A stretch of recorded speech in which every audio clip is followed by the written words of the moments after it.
Welcome. In today's guide, we'll walk you through the simple steps to add a location to your WhatsApp status. This is a great way to let your friends and family know where you are or share a special place with them. Let's get started. First, open the WhatsApp app on your phone. Once it's open, navigate to the Updates tab at the bottom of the screen.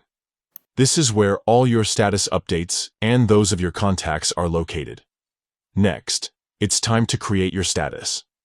Tap on the camera icon or the plus symbol next to My Status. Here, you can either capture a new photo or video using your camera, or select an existing one from your gallery. Choose something that fits the moment you want to share.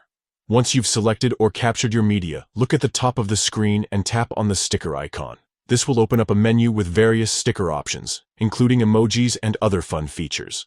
Scroll through until you find the location sticker. It usually looks like a pin on a map. Tap on the location sticker, and WhatsApp will show you a list of nearby locations based on your GPS. You can either select your current location or use the search bar to find a different place. Once you've chosen a location, it will appear as a sticker on your photo or video.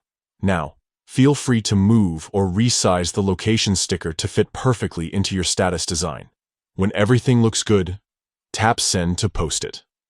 Your status is now live and includes the location for all selected viewers to see. And there you have it. Adding a location to your WhatsApp status is that easy. Give it a try and make your updates more engaging by sharing where you are with just a few taps. Thanks for watching, and don't forget to explore more creative ways to use WhatsApp.